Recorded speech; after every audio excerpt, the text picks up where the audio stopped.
You guys want some Maliss, Doomz, and Sky Strikers from the YCS?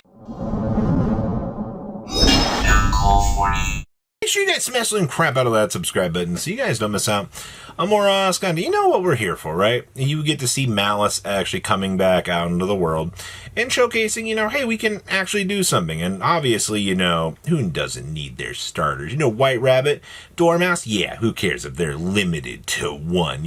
I can still make this deck work with my eyes closed, and for some reason, honestly, it's been doing pretty decently well. I think that's the one cool thing about the TCG, right? When you look at this deck, we didn't get to keep the best one in Divorce, but we've made best with Red Ransom, and you also got to keep in mind, this deck is still performing. We're still missing the free extender capabilities that this deck is going to get when we start to get into this Overframe collection.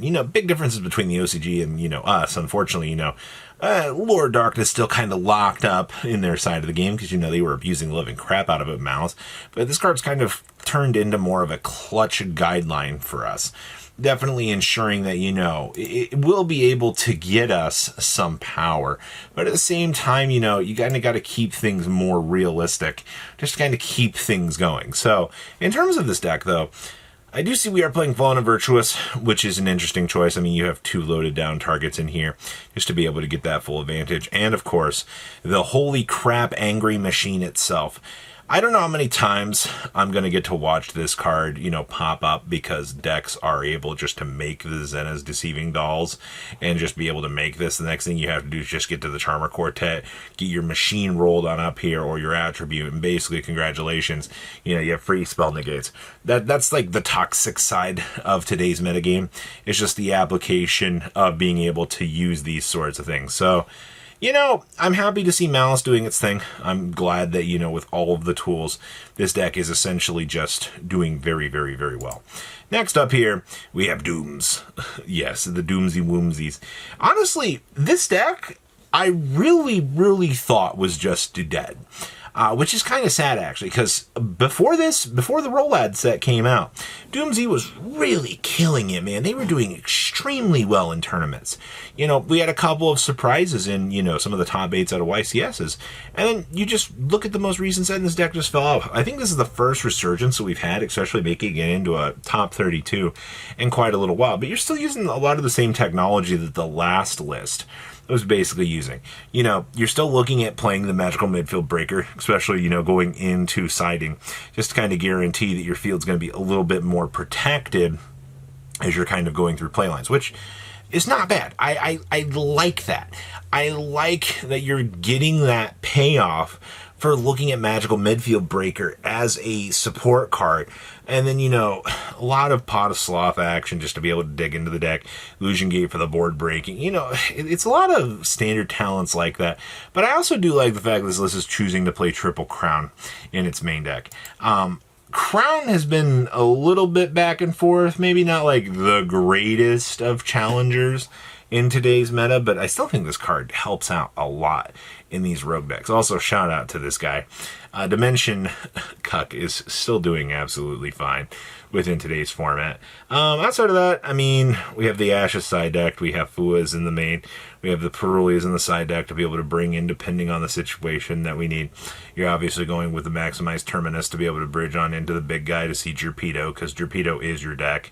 It's just the power of locking the opponent from searching in this deck. It's unfortunately not as good as a lot of the other sides of the coin that you're really seeing here. So, alright. Next up here. Holy moly. We got a Sky Striker player caught out in the midst of things. And honestly, this is kind of cool to see. This list actually kind of has changed from what we've previously seen. This list is going with more of a hand trap side of things. Double Droll, Double Belt, and Double Ogre. That's quite a range of things just to be able to have. I see that we have Double Forbidden Crown built into this as well, which is actually not terrible coverage. We've also got the triple Pod of Desires, and this, honestly, as much as you're going to hate Pod Desires in some of these Sky Striker lists, like, it shaves off potentially, bad cards, but also, it does make you play the second Rose.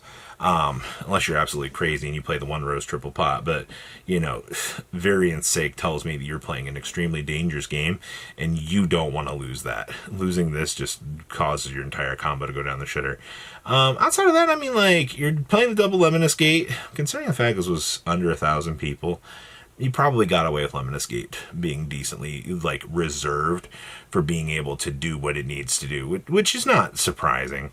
I also do see we got to play the 2 big testicles, too. Being able to roll out the testes here absolutely was a good call. I also do like, once again, Pot of Sloth. There's really not much else to say about this, man. Like, as much as we've looked and analyzed every Sky Striker list under the sun, these builds just, they don't change.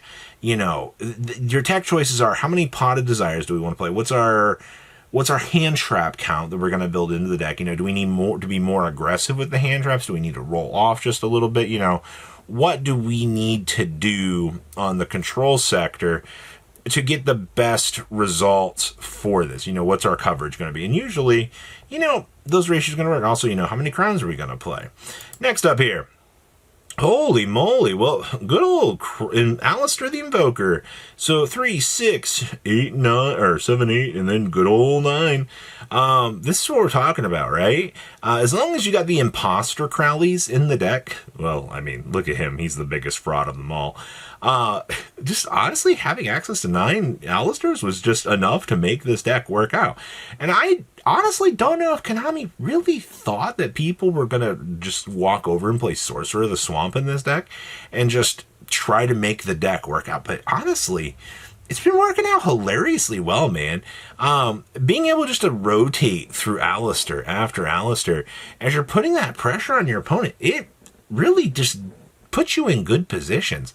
And I can't stress that enough. Like, your job is just to be able to, you know, get those names and go. It's also why, like, the sub Crowley actually does work. Because, I mean, if it does pop into your hand, you know, depending on where you're going on the combo line, you know, it's another free extender, but it's got built-in fusion capabilities too. So, I mean, like, I don't actually hate that. But outside of that, I mean, you got the meltdowns cut things off now. I mean, right, we learned that with Albaz, this card's pretty good. You just kind of got to control things, but also this deck, holy crap, man, they found their entire hand trap lineup.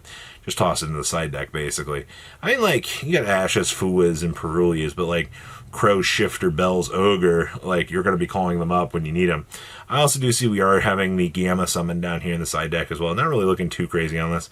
And also, we do have Magistus stuff in here. Seeing Endymion of the Crescent Magistus being a stepping stone for this deck is actually quite cool. Also, yeah, that's triple hyper invoked Aeon. You know, when this card actually does do some nasty shit, it does it very, very, very well. Well, I guess, man. Shit.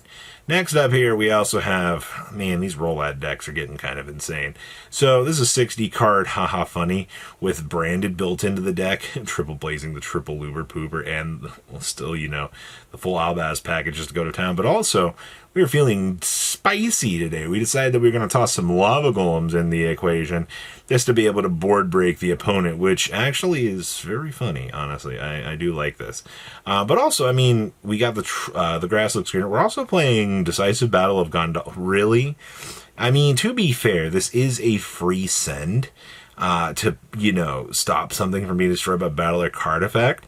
And that does technically get you some access into potential starters. But what do these hands look like?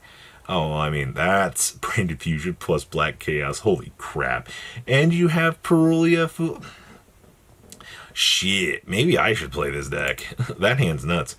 Look, Blazing Cartesia plus Gondala with High Spirits. Sure, man. Alright, well, and we open grass. Okay, cool. And double Lava Golem. Break my boards. Alright, maybe this deck is just drawing those very few test hands makes me feel like this might just be the best Yu-Gi-Oh deck in modern era times. But, you know, that's honestly where we're at right now. A lot of cool things happen out of this weekend's YCS. A lot of cool innovations.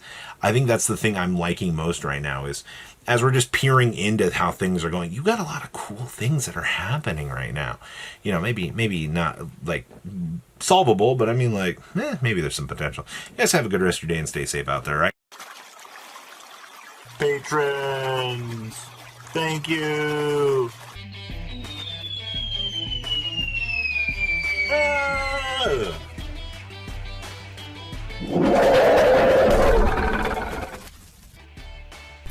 Thank you so much for watching. Check out these other videos.